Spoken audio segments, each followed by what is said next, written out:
Today's theme is the comfy ballerina.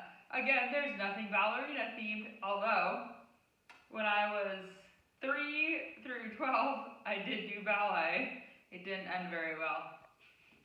For our warm-up, we'll begin with high knees, followed by butt kicks, and then tin soldiers,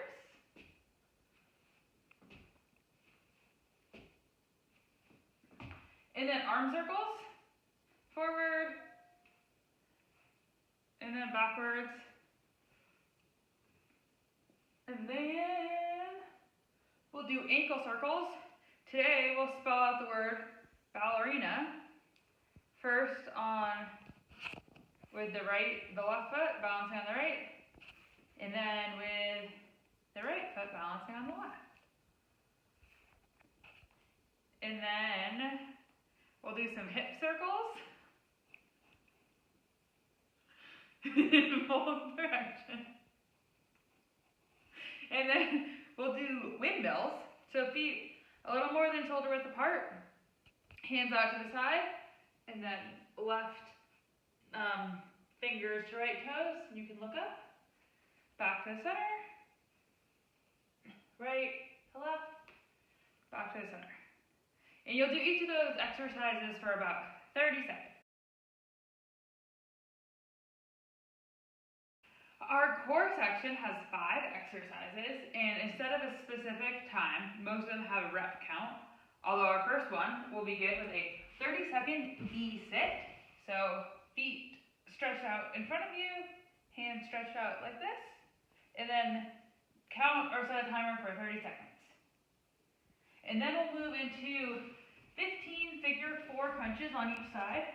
So leg cross over the top, like so. And you'll do 15 on each side.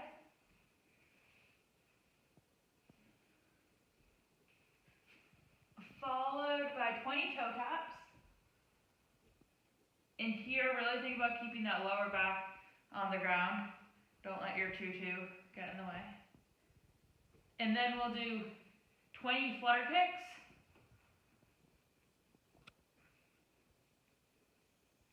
Followed by 20 penguins. And each side is 1. And that's it.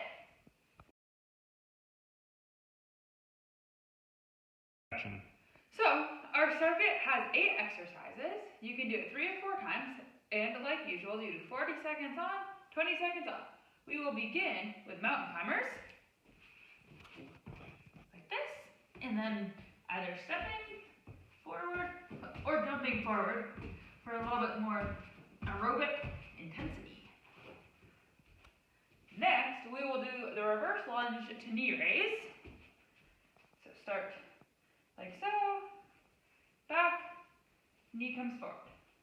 And you can alternate right and then left. Next, we'll do the elevated glute bridge, which was new last week. So you need your sturdy platform,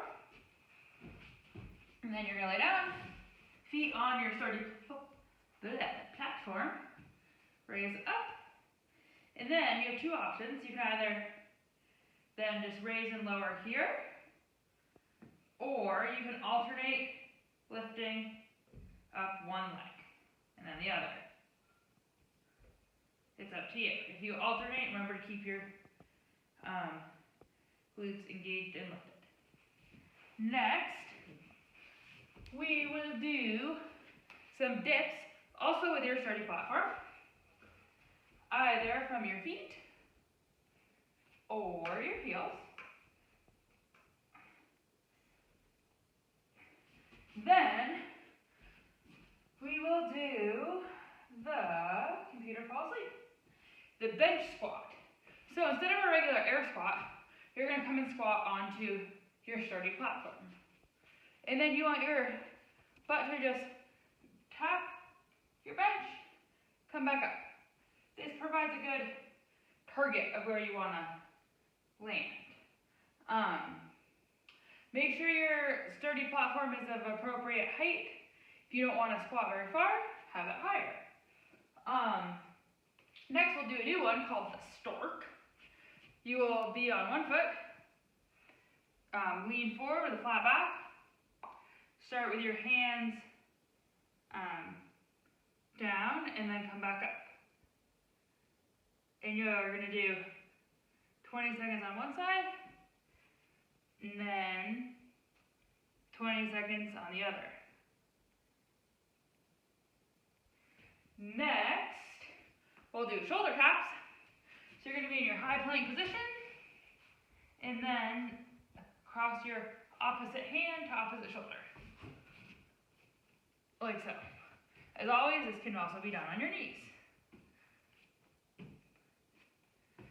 Our last exercise in the circuit will be calf raises. Either two-footed or one-footed. One-footed requires some more balance. And you can do 20 seconds on one foot and then 20 seconds on the other. And then repeat the circuit a few more times. So, we have 6 stretching exercises. We'll begin with the supine twist. So, leg on the ground, legs out to the side, knees flop to the right.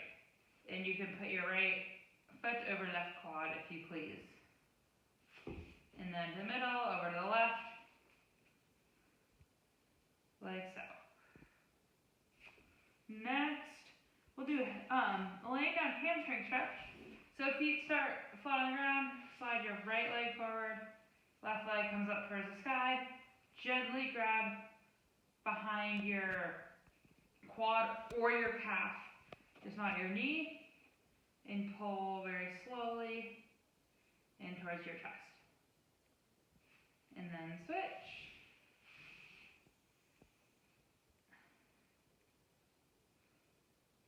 You'll have more of an intense stretch if you do it by your calf, but do what feels right.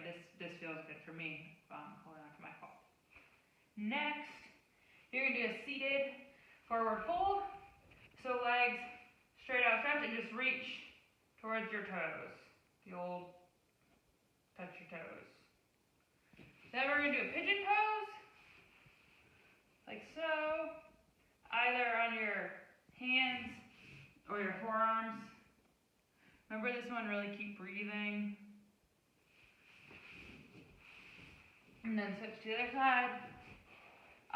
Doing this one, you might notice that one side feels a lot more stretchy than the other. Like my right side is more stretchy than my left. Just pay attention to that and keep that in mind. And then we're going to do the figure 4 stretch versus crunch. Like so.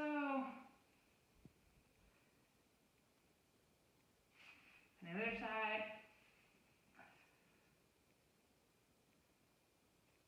And then we'll wrap up our stretching and our workout for the day with child's pose. Either like this, fingers stretched out behind you, or reaching forward. Either way is just fine. And that's it.